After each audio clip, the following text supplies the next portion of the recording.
नमस्कार, मैं हूं रविंद्र जैन और आप देखना शुरू कर चुके हैं सबकी खबर। वाकई मध्य प्रदेश में यदि कोई पत्रकारिता कर पा रहा है तो दैनिक भास्कर। हमने पिछले 48 घंटे यानी 2 दिन के दैनिक भास्कर के भोपाल संस्करण को बहुत बारीकी से पढ़ा। एक एक खबर को हम लोगों ने देखा और हम इस निष्कर्ष में पहुंचे कि भास्कर वाकई बहुत जिम्मेदारी से पत्रकारिता ही नहीं कर रहा है, बल्कि ऐसे मुद्दों को ढूंढ ढूंढ कर ला रहा है समाज के सामने जो सरकार को तो कटघरे में खड़ा करते ही हैं, आम आदमी की भावनाओं की अभिव्यक्ति भी करते हैं। लेकिन मैं आपको बताऊं कि इसकी कीमत भी दैनिक भास्कर चुका रहा है। मैं इस मुद्दे पर डिटेल में बात करूंगा और इस मुद्दे पर वरिष्ठ पत्रकार रिजवान अहमद सिद्दीकी साहब को भी जोड़ूंगा। लेकिन पहले मैं आपको दैनिक भास्कर के दो दिन के अखबार जो हैं वो दिखाता हूं और खबरें दिखाता हूं। ऐसे समय में जब गोदी मीडिया बन चुका हो पूरा मीडिया, तब दैनिक भास्कर जन सरोकार की पत्रकारिता करे, दैनिक भास्कर इन्वेस्टिगेशन जर्नलिज्म करे और दैनिक भास्कर आम आदमी के मुद्दों को खड़ा करे, तो फिर आम लोगों को भी ऐसे संस्थान के पीछे खड़ा होना चाहिए। गलतियां दैनिक भास्कर की बहुत होंगी पुरानी, वो भी बिजनेस करते हैं, इसमें कोई दो राय नहीं है। और व्यवसायिक खबरों को रोकना लगाना ये कई चीज़ें रहती हैं, मैंने तो भास्कर में भी काम किया है। इसके बाद भी तमाम सारे दबावों के बाद भी जिस तरह दैनिक भास्कर खबरें निकाल कर ला रहा है और हमारे सामने रख रहा है, उसके लिए दैनिक भास्कर की खुले मंच से खुले मुख से प्रशंसा की जाना चाहिए, ऐसा मैं सोचता हूँ। अब मैं आपको सबसे पहले 21 अगस्त का दैनिक भास्कर दिखाता हूँ अपने स्क्रीन पे। आप देखिए, हमने वहाँ से 7 खबरें निकाली हैं और ये 7 खबरें आपको दिखाकर हम ये बताने की कोशिश कर रहे हैं कि ऐसी खबरें छापना आज के युग में कितना कठिन है, कितना जोखिम भरा है और इसकी क्या कीमत होती है, सारी चीज़ें बताता हूँ। दैनिक भास्कर ने कल अपने पहले पेज पर जो खबर छापी, विज्ञापन के बाद जो पेज होता है, उन्होंने कहा था कि 25 लाख टन चीनी बन सकती थी, ऐसा गन्ना आपने एथेनॉल फैक्ट्री में भेज दिया। बहुत इन्वेस्टिगेशन स्टोरी थी। उन्होंने लगाया कि ये जो गन्ने को एथेनॉल में देने से चीनी महंगी हुई, चीनी की कीमतें 40% बढ़ी हैं। इसके अलावा मक्के का आटा, गुड़, पशु आहार, पोल्ट्री फार्म का दाना, ये सारी चीज़ें जिस तरह से महंगी हुई हैं, विस्तार से और इन्वेस्टिगेशन खबर बहुत अच्छी खबर थी। निश्चित तौर पे लोगों ने सरकार को घेरने की कोशिश की भास्कर की खबर के बाद। हमने भी खबर बनाई थी। तो मैं पहली खबर आपको दिखा रहा हूँ कि किस तरह दैनिक भास्कर ने कल पूरी टीम लगाकर चीनी के महंगे होने की पूरी इन्वेस्टिगेशन स्टोरी दी। दूसरी और बहुत अच्छी स्टोरी दैनिक भास्कर की इसी पेज पर लगी है। मध्य प्रदेश में सरकारी स्कूलों के 15 लाख बच्चों को आज तक किताबें नहीं मिली हैं। अब अंदाज लगाइए, 15 लाख बच्चों को। अब आप देखिए, 2 महीने 3 महीने निकल चुके हैं और अगले 3 महीने किताबें मिलने की संभावना नहीं है, तो ये पढ़ क्या रहे हैं बच्चे? सरकारी स्कूल में 5वीं तक का पूरा कोर्स अभी तक किताबें छपी ही नहीं है। कितनी बढ़िया स्टोरी की थी अनिल गुप्ता साहब ने।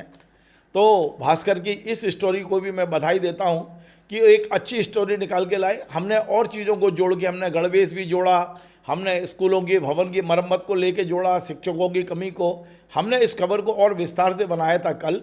लेकिन दैनिक भास्कर ने बहुत अच्छी खबर कल दी थी कि 7वीं क्लास के सरकारी स्कूलों में सामान्य विज्ञान के हिंदी, अंग्रेजी, उर्दू किताबें ही नहीं छपी हैं। और यदि आज टेंडर निकाल के किताबों की प्रक्रिया शुरू की जाएगी तो नवंबर से पहले किताबें नहीं मिल पाएंगी बच्चों को। तो कैसी पढ़ाई हो रही है? क्या मजाक बना दिया है सरकार ने? ये सरकार है या तमाशा है? ये वाकई भास्कर को मैं साधुवाद देता हूँ इस मुद्दे को उठाने के लिए।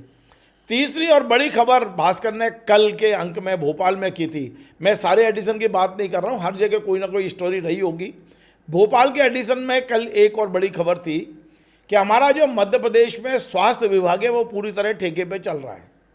ठेके पे चल रहा है यानी आउटसोर्सिंग कर्मचारी इसको चला रहे हैं और तमाम सारी एजेंसियां हैं जो मध्य प्रदेश के हर जिले में आउटसोर्स कर्मचारी दे रहे हैं। अब कई कर्मचारी दिए जा रहे हैं 200, तनख्वाह निकाली जा रही है 400 की। ये इतना बढ़िया स्टोरी कल की थी, अमित शर्मा की स्टोरी थी। अमित शर्मा को भी बधाई जिसने 15,000 पेज ढूंढकर और उनको पढ़कर उसमें से ये पूरा, ये कैसे ना कि दूध में से मक्खन निकालने जैसा किया अमित ने। बहुत अच्छी स्टोरी थी। और बड़ी स्टोरी ये थी इस स्टोरी का कि ये आउटसोर्सिंग कर्मचारियों के पूरे पैसे स्वास्थ्य विभाग से निकाले जा रहे हैं, उनका पीएफ भी लिया जा रहा है। कंपनी को पीएफ मिला के जमा करना चाहिए लेकिन जमा नहीं हो रहा है, पीएफ जमा ही नहीं किया जा रहा है। बहुत अच्छी स्टोरी कल की। कल एक और स्टोरी की गई थी। पहले बता दूं कि करीब 54 करोड़ रुपए का पीएफ का घोटाला कल उजागर हुआ। दैनिक भास्कर ने कल एक और स्टोरी की। मणिपुर जल रहा है, वो आप और हम सब जानते हैं, लेकिन उन्होंने मेघालय में उपद्रव को लेकर स्टोरी की। हजारों लोग वहाँ अटके पड़े हैं। किस तरह के हालात एक राज्य के हैं, भास्कर ने बहुत प्रमुखता से और बहुत सटीकता से उस खबर को भी किया है कल। उन्होंने डीपीआई में जो हंगामा हुआ, ये भी स्कूल शिक्षा से जुड़ा मामला था, उसे भी बहुत प्रमुखता से दिखाया। दरअसल आप जानते हैं कि मध्य प्रदेश में प्राथमिक शिक्षा वर्ग 2-3 के जो शिक्षक चयनित हुए 900, उनको अपॉइंटमेंट नहीं दिए जा रहे। 17 दिन से वो धरने पर बैठे हैं और जब धैर्य जवाब दे गया तो कल उनने जो आयुक्त हैं लोक शिक्षण के, उनके कार्यालय में हंगामा किया और उस खबर को भी भास्कर ने प्रमुखता से दिया है। मैं आपको स्क्रीन पे दिखाता हूँ। इसके अलावा एक और बड़ी खबर उन्होंने मध्य प्रदेश पेज पे, बड़ी इन्वेस्टिगेशन खबर है और ये मध्य प्रदेश के सरकार को लिए डूब मरने वाली खबर दिखाई थी। आप सोचिए एक दिन में कितनी इन्वेस्टिगेशन स्टोरी भास्कर कर रहा है और ये जन सरोकार से जुड़े हुए मुद्दे हैं जो मैं आपको बता रहा हूँ। ये अभी मैं कल के भास्कर की खबरें दे रहा हूँ। कल मध्य प्रदेश पेज पे भास्कर ने बताया कि मध्य प्रदेश में लघु सूक्ष्म और जो उद्योग हैं उनमें 5,374 उद्योग पिछले 3 साल में बंद हो गए।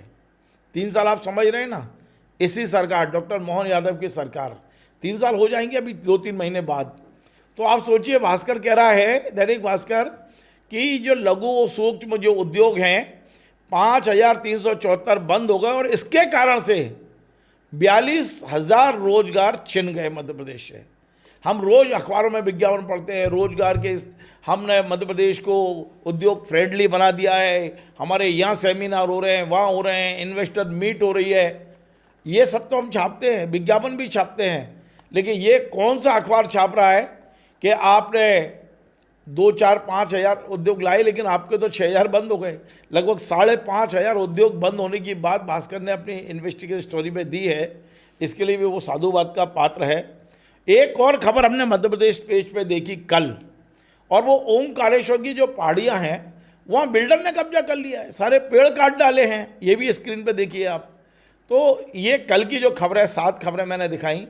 अब मैं आपको आज लाता हूँ, आज का दैनिक भास्कर आपको दिखाता हूँ, क्योंकि मैं लगातार भास्कर, हालांकि ये डेली हो रहा है, कोई आज और कल नहीं हुआ है, पर हम दो दिन की खबरों को आधार बनाकर और भास्कर को साधुवाद देने आए हैं। हम बता रहे हैं कि ये रिस्क, कितनी रिस्क है इसमें, वो अभी रिजवान भाई बताएंगे। ऐसी पत्रकारिता को लेकर हम क्या क्या हमें चौंकाना पड़ता है वो भी बताएंगे। आज की शुरुआत बहुत अच्छी स्टोरी से भास्कर ने की है, बहुत ही बढ़िया, मतलब मन प्रफुल्लित हो गया। उन्होंने कहा कि जैन अल्फा जो हैं वो धरने नहीं दे रहे हैं, वो अपने यहाँ से निकलते हैं स्कूल से और अपनी समस्या का समाधान लेके वापस आ रहे हैं। हालांकि ये स्टोर को हमारे चैनल ने सबसे पहले किया। हमने विस्तार से बताया, मध्य प्रदेश की 8 घटनाओं को लेकर हमने वो खबर की थी। आज भास्कर ने शुरुआत इसी से की है कि जैन जी, उन्होंने उदाहरण दिए हैं 5-6, हमने 9-8 उदाहरण परसों ही दे दिए थे। दूसरी खबर बहुत ही प्रमुखता से भास्कर ने आज पहले पेज पे ली है, और वो ली है राहुल गांधी का 7 घंटे का धरना। कई लोगों ने इसको अंडर प्ले किया है, कई अखबार डरे हुए हैं और वो इसको इतना प्रमुखता से नहीं छाप सकते जैसा इन्होंने छापा है। भास्कर ने बहुत प्रमुखता से छापा है। जब तक शाम 7 बजे FIR नहीं हो गई, राहुल गांधी थाने में बैठे रहे, और बैठे नहीं रहे बल्कि बाजार से उन्होंने वो जो बेस रोल बुला के, रोटी का जो रोल होता है वो बुला के वहीं खाया है, सबके बीच में है। जैसा उन बच्चों ने खाया वैसा राहुल गांधी ने खाया। बड़ी बात है। इसी पेज पर नीचे 2 खबरों को भास्कर ने आज लगाया है। एक, मध्य प्रदेश में CSP का भ्रष्टाचार, जो कटनी CSP हैं नेहा 25 उनने किस तरह से भ्रष्टाचार किया है, और दूसरी तरफ इसी के साइड में लगाई है उन्होंने पीडब्ल्यूडी के रिटायर अधीक्षण यंत्री अहिरवार को लेकर कि उनके 3 करोड़ रुपए जो पकड़े गए हैं और लोकायुक्त ने एफआईआर, मतलब ये दोनों भ्रष्टाचार से संबंधित खबरों को अच्छा प्ले किया भास्कर ने। इसके अलावा भास्कर ने एक अगले पेज पे बहुत ही इन्वेस्टिगेशन स्टोरी की है, और वो की है कि मध्य प्रदेश में आबकारी विभाग में लंबे समय से देसी शराब खरीदने के जो टेंडर होते हैं, उस टेंडरों में ठेकेदार, सोचो आप, बड़ी खबर है ये, ठेकेदार ग्वालियर के जो सिंधिया परिवार का जो होटल है उषा किरण पैलेस, ताज उषा किरण पैलेस होटल, उसमें मीटिंग करते हैं, एक कार्टेल बनाते हैं वो लोग, और उसके हिसाब से ही ये पूरा शराब का व्यापार होता है।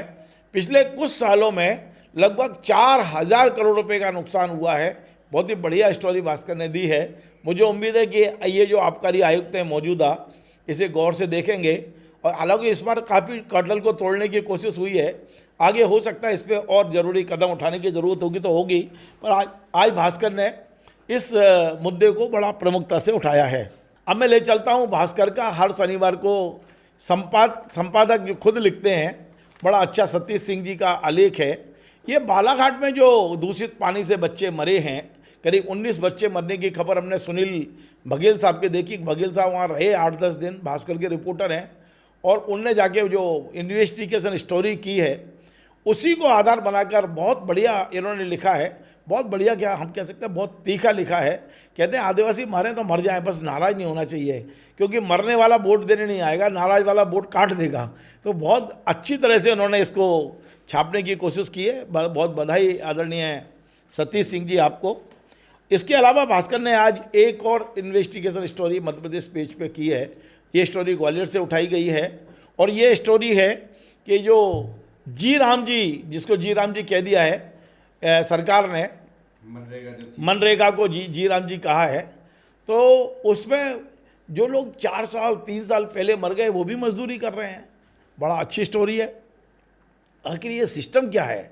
मरे हुए लोग भी जिंदे हैं और मजदूरी कर रहे हैं, पैसा ले रहे हैं सरकार के खजाने से। ये आप भी जानते हो कि मनरेगा में काम तो मशीनों से होता है, केवल ये मजदूरी निकाली जाती है। तो अच्छी स्टोरी है ये। इसके अलावा भास्कर ने एक स्टोरी इंदौर को लेके की है। इंदौर के 6 सरकारी अस्पतालों का पानी लिया उनने, उसको चेक करवाया कि क्या ये पीने लायक है, यानी आप अस्पताल में इलाज कराने जा रहे हो या बीमार होने। तो 6 अस्पताल का पानी भागीरथपुरा जैसा दूषित निकला है। आप कल्पना करिए, ये स्टोरी भी मैं आपको स्क्रीन पर दिखा रहा हूँ। तो इतने, मतलब इस कदर ये स्टोरी करना। एक और चीज़ मैं आपको अंत में दिखाता हूँ। दरअसल कल मुख्यमंत्री जी दौरे पे टीकमगढ़ गए थे, और टीकमगढ़ का कवरेज, क्योंकि सरकार को लगता है कि हमारे सीएम आए हैं तो कैसा कवरेज होना चाहिए, मुख्यमंत्री के भाषण से होगा, मुख्यमंत्री ने ये घोषणा की, मुख्यमंत्री ने वो, लेकिन भास्कर ने आज वो नहीं किया। भास्कर में टीकमगढ़ एडिशन आपको दिखाता हूँ स्क्रीन पे, हमने वहाँ से निकाला है। भास्कर ने आज साफ कहा है कि मुख्यमंत्री की उपस्थिति में जनता का दर्द, क्योंकि आपको पता है कल जब वो टीकमगढ़ गए थे सीएम, तो लोग मिलना चाहते थे, पुलिस ने रोका, तो एक युवक ने जहर खा लिया और एक ने अपने ऊपर पेट्रोल डाल लिया। जहर खाने वाला अभी अस्पताल में गंभीर है, और पेट्रोल डालने वाले की जानकारी मुझे नहीं है। लेकिन इस कवरेज को भास्कर ने जिस तरह से किया है, मुझे लगता है कि ये पूरी तरह से सच दिखाने की कोशिश हुई कि मुख्यमंत्री जी आप कुछ भी कर लीजिए, आप, मतलब मुख्यमंत्री जी को ये महसूस होना चाहिए कि वाकई ज़िले में सच्चाई क्या है, ज़मीनी हकीकत क्या है, वो दिखाने की कोशिश भास्कर ने की है। तो आज मैंने आपको 21 और 22 अगस्त के भास्कर में जो इन्वेस्टिगेशन जर्नलिज्म हुआ है, जिस तरह से दैनिक भास्कर जन सरोकार की पत्रकारिता कर रहा है, उसकी कीमत क्या चुका रहा है, ये बताएंगे रिजवान अहमद सिद्दीकी। मैं सीधा जोड़ता हूँ। रिजवान भाई, आपका बहुत बहुत स्वागत है। धन्यवाद। जिस तरह की खबर हम कर रहे हैं, ऐसी खबरें होना बंद हो गई हैं। यदि कोई अच्छा कह रहा है तो अच्छा कहें, गलत कह रहा है तो गलत। भास्कर ने कल एक गलती की थी, तो हमने उसको भी पॉइंट आउट किया था।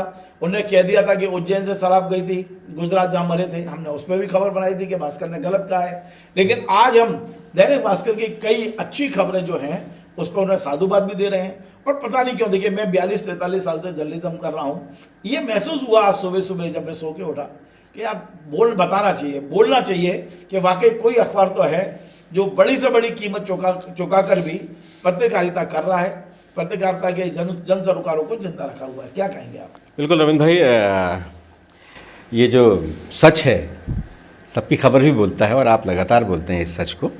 और भास्कर के साथ इस तरह से खड़े हो जाना या उसकी इस तरह से तारीफ़ करना, ये भी बड़े साहस का काम है, इसलिए कि सच इस वक्त कोई सुनना नहीं चाहता।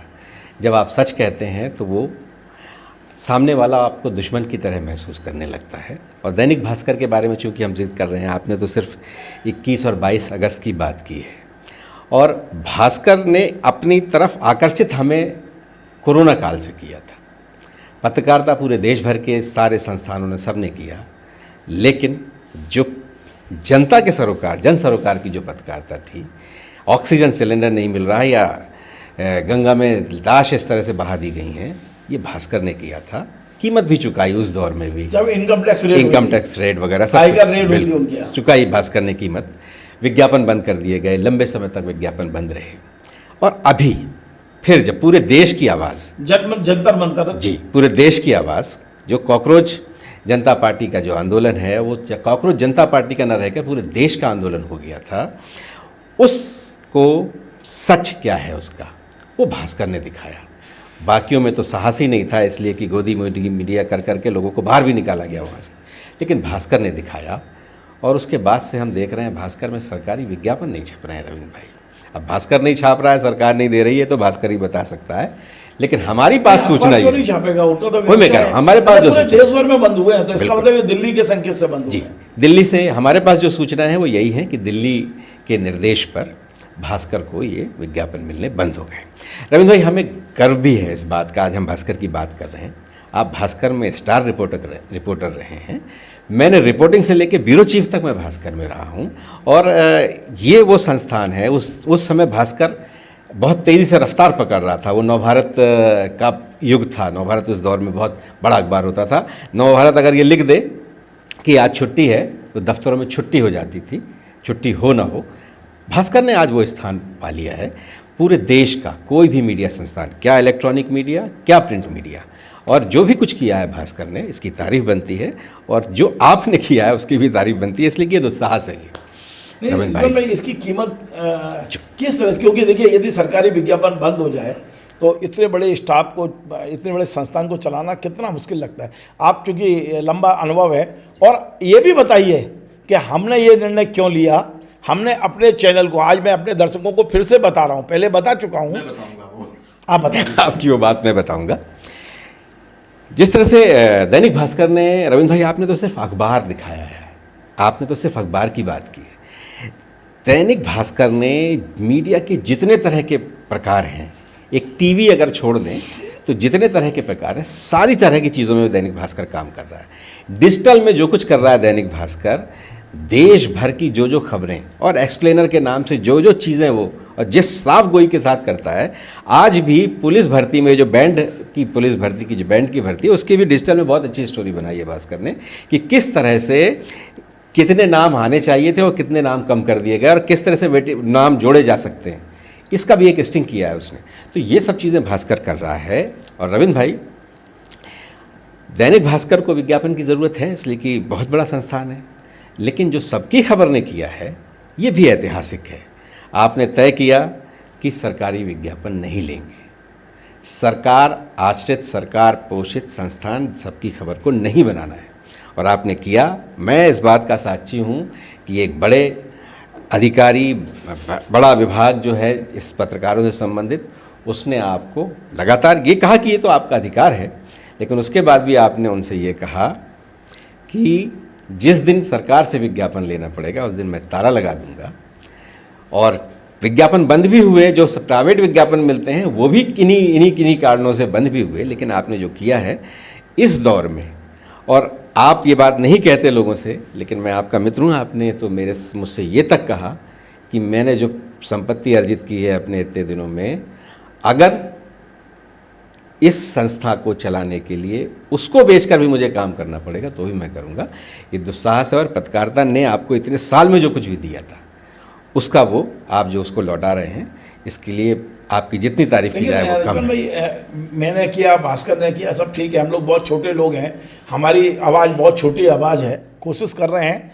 लेकिन सवाल ये है कि क्या आज के युग में ऐसे संस्थान खड़े हो सकते हैं। भास्कर जैसा संस्थान जिसे चिंता नहीं है सरकारी विज्ञापन दो ना दो, हम अपनी आवाज़ पे खड़े रहेंगे। हम तो बहुत छोटे हैं लेकिन हमने प्रयास किया और हमारे प्रयास का सुफल ये रहा है कि आज तक जनसंपर्क विभाग या सरकार की ओर से हमें कभी किसी खबर को रोकने के लिए दबाव नहीं आया है। हाँ, ये ज़रूर आया है कि एक खबर ये है, आप चाहो तो इसको देख लो। हमें लगा कि यार ये लगाने लायक है। जैसे कल के ही मैंने आपको उदाहरण बताया था कि कल हमें सरकार की ओर से ये बताया गया कि मध्य प्रदेश से नकली शराब गुजरात नहीं गई थी बल्कि गुजरात में ही बनी थी। भास्कर ने गलत खबर छापी तो हमने उस खबर को भी अपने यहाँ किया। वो सरकार के पक्ष में थी लेकिन वो खबर चूंकि सही थी इसलिए हमने किया। तो मेरा ये कहना है कि क्या ये कल्पना की जा सकती है कि आज राज्य आश्रय के बगैर कोई संस्थान खड़े हो सकते हैं क्या रिजवान भाई? बहुत मुश्किल है। तो आपने खड़ा तो कर लिया है। बहुत मुश्किल है रविंद्र भाई, ये जो आपने किया है ना, इसे तो मैं कह रहा हूँ ये तो लीक से बिल्कुल हटके सब कुछ है। और आप जब खर्चे कम करोगे, हमारे यहाँ कोई तामझाम नहीं है, 2-4 लोग हैं, एक एडिटर, ये वो, और चल रहा है काम। आज देखिए धीरे धीरे पहले 10,000 रुपये आते थे, आज 60-70,000 रुपये इस तरह की 70,000 तक ये अपने को गूगल दे रहा है। इस तरह की चीज़ें आप जैसा पत्रकार ही खड़ा कर सकता है, लेकिन आपने सारी तरह की अपनी सारी ज़रूरतें, सब तरह की चीज़ों को बहुत कट करना पड़ता है। बहुत मुश्किल होता है। मैं महसूस करता हूँ जब 20 तारीख आती है, आपने 21 और 22 की खबरें दिखाई हैं, लेकिन मैं 20 तारीख की एक खबर अपने दर्शकों को बता दूँ।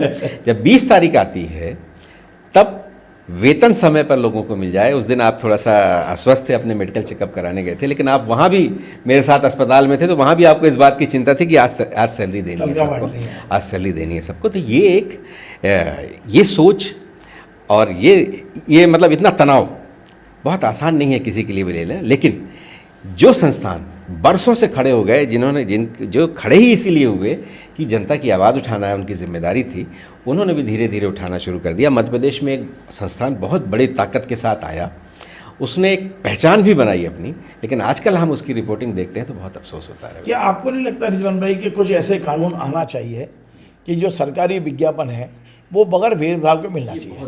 कोई अच्छा जर्नलिज्म कर रहा है, यदि कोई निष्पक्ष जर्नलिज्म कर रहा है, यदि वो सरकार की कमियां बता रहा है, उसके विज्ञापन रोक देना, ये क्या है? क्या इसके कभी आप कल्पना कर सकते हो कि कभी ऐसी सरकार भी आएगी इस देश में जो कहेगी कि नहीं, हमारी कमियां दिखाइए और हम कमियों को दूर करेंगे और उस संस्थान को विज्ञापन मिलना चाहिए?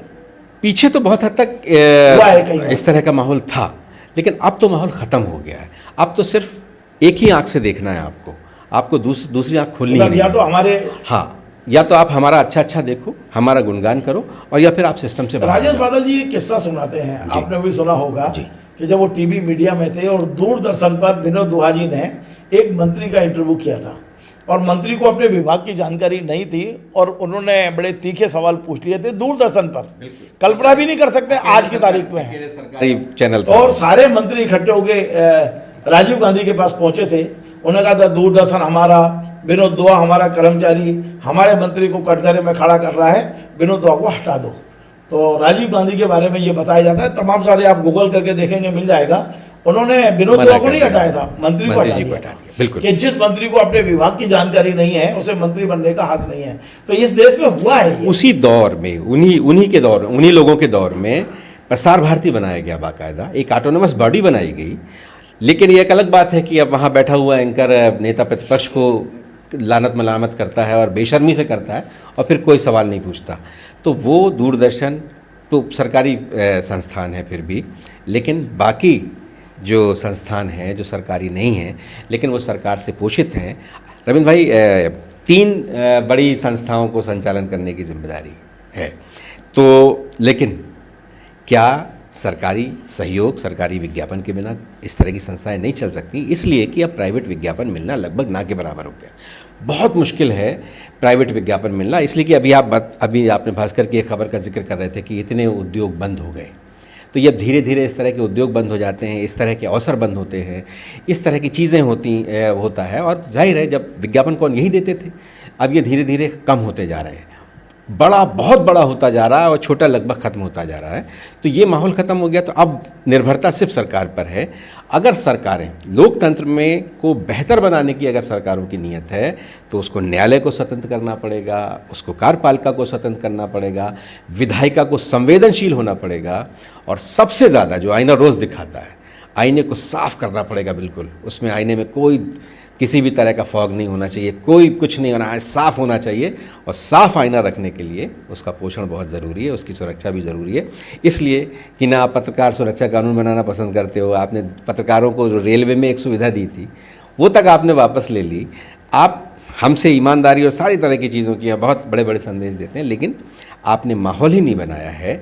और जो विज्ञापन है उसकी पॉलिसी कुछ इस तरह की हो गई है कि आप खुश हैं तो बल्ले बल्ले, और आप नाखुश हैं तो देख रहे हैं भास्कर में विज्ञापन नहीं छप रहे हैं लंबे समय से।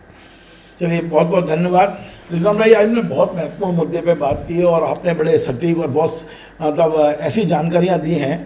जैसा कि रिजवान भाई का कहना है कि भास्कर बेशक जन सरोकार की पत्रकारिता कर रहा है, लेकिन उसकी कीमत भी चुका रहा है। हमने भी कोशिश की है। एक भरोसा मैं अपने तमाम दर्शकों को दिलाता हूं, हम एक आंख का जर्नलिज्म कभी नहीं करेंगे। मैं रिजवान भाई से ये सवाल पूछने भी जा रहा हूँ, और यदि आप अनुमति दें तो थोड़ा पूछ भी लेता हूँ। रिजवान भाई, एक सवाल हमेशा मेरे दिमाग में कौंधता है कि एक आंख का जर्नलिज्म बहुत हो रहा है। या तो लोग पूरी तरह से नरेंद्र मोदी के पक्ष में हैं या टोटल विरोध में। हम रवीश कुमार जी को सुनते हैं, या हम बहुत सारे ऐसे एंकर हैं दिल्ली में जो यूट्यूबर्स हैं, वो सुबह से लेकर शाम तक केवल इस पे दिमाग लगाते हैं कि हम नरेंद्र मोदी की बुराई कैसे निकालें। सर, यदि नरेंद्र मोदी ने अच्छा किया है, अमित शाह जी ने अच्छा किया है, तो उसी दिलेरी से आप कहने की हिम्मत क्यों नहीं करते हो आप? आज देखिए, धारा 370 हटी, मैं बहुत खुश था और मैंने हमेशा कहा कि नहीं, बहुत अच्छी मतलब यदि देश में नक्सलवाद खत्म हुआ तो तारीफ करना चाहिए, क्या दिक्कत है तारीफ करने में? यदि देश में कोई अच्छे काम हो रहे हैं तो उसकी तारीफ करिए, और ऐसा लगता है कि गलत है तो उसकी आलोचना करिए, बुराई मत करिए, आलोचना करिए। देखिए, बुराई और आलोचना में अंतर है। ये क्या हो रहा है कि कुछ पत्रकार सिर्फ बुराई पर उतार आए हैं, हमें तो नरेंद्र मोदी के खिलाफ ये करना ही है। ऐसा नहीं है कि ये सरकार ने सिर्फ गलत ही गलत किया है, सरकार ने बहुत सारे अच्छे काम भी किए हैं, तो उसकी उसी खुले कहना चाहिए, उससे दिल से और दिमाग से प्रशंसा भी तो होना चाहिए। ये रविंद्र भाई, आप बिल्कुल सही कह रहे हैं। हमने पहले भी इस पर बात की थी कि दो तरह का ही मीडिया हो गया है। एक तो वो गोदी मीडिया हो गया है, दूसरा हमने उसको एक नाम दिया था नकारात्मक मीडिया, हमने उसको नाम दिया था। रविंद्र भाई, लेकिन ये जो जिनको हम नकारात्मक मीडिया कहते हैं, एक का नाम भी आपने लिया अभी, वो भी बड़े पत्रकार हैं। ये इन लोगों के तर्क उसमें कुछ और हैं। इनके तर्क ये रहते हैं कि सरकार के बारे में तो लगातार खबरें हो जाना मीडिया है। नहीं, इनका ये तर्क है। हाँ, इसके अलावा भी इनकी कि मीडिया सरकार जो बताती है विज्ञापन है, हाँ, हम जो कहते हैं वो खबर है जी।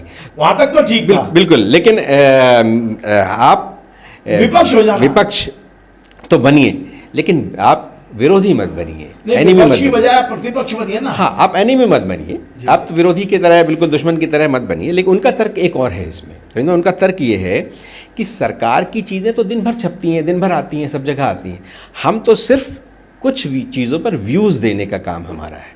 हम व्यूज़ देते हैं उन चीज़ों पर, लेकिन व्यू सिर्फ बुराई का होगा ये ज़रूरी नहीं है। हम भी तो देते हैं, हम भी बहुत ढेर सारे व्यूज़ देते हैं। हम काम भी वही कर रहे हैं कि हम संपादकीय की तरह काम करते हैं। जैसे अभी आपने सतीश सिंह जी की का उल्लेख किया, वो संपादकीय लिखी उन्होंने, तो हम लोग जो चर्चा करते हैं आपस में, वो संपादकीय ही है एक तरह की। तो रविंद्र भाई, मैं उनसे भी अपील करूंगा, उन लोगों से जिनके प्रति सिर्फ नकारात्मक होने का भाव है, कि कुछ अच्छी चीज़ें भी, इसलिए कि हर तरफ मैला ही मैला है ऐसा नहीं है, कुछ अच्छा भी है, उजला भी है, तो उजले पर भी ध्यान दें। और दूसरा, वो जो एक दूसरा है उसके बारे में तो कुछ कहा ही नहीं जा सकता, उन्होंने पूरी बेशर्मी ओढ़ ली। चलिए, बहुत बहुत धन्यवाद। देखिए, आज हम लोगों ने पत्रकारिता पे बात की है, हमने पहले भी पत्रकारिता पे बात की जब जंतर मंतर पे उन्हें गालियां दी जा रही थी। आज हमने दैनिक भास्कर को आधार बनाकर अपने मन की तमाम सारी चीज़ें आपके सामने रखने की कोशिश की, और पुनः एक वायदा हम कर रहे हैं कि सबकी खबर आज बंद हो जाए, हमें चिंता नहीं, लेकिन हम सरकार से विज्ञापन नहीं लेंगे। लेकिन हमारा सरकार से कोई विरोध भी नहीं है। सरकार की खबर दिखाने के लिए हम बिल्कुल तैयार हैं, लेकिन वो खबर आम जनता से जुड़ी होना चाहिए। किसी नेता की प्रशंसा या उसके हम बजाने के लिए तैयार नहीं, वही कह सकते हो आप, हम डोली उठाने को तैयार नहीं है किसी की। हम पूरी तरह से दोनों आंखों से पत्रकारिता कर सकें, इसके लिए आपका सहयोग चाहिए। हमने कभी भीख नहीं मांगी, कभी पैसा नहीं मांगा आप लोगों से, और ऐसा भी नहीं है कि सबकी खबर आपके बगैर मदद से चल रहा हो। सबकी मदद और सहयोग से ये चैनल चल रहा है। हमारी आवश्यकताएं बहुत सीमित हैं, बहुत छोटा सा चैनल है, और कोशिश करते हैं पुनः हम मूल विषय पे आ रहे हैं कि वाकई दैनिक भास्कर बड़ी कीमत चौका की पत्रकारिता कर रहा है। हम उसे बहुत बहुत साधुवाद देते हैं। नमस्कार।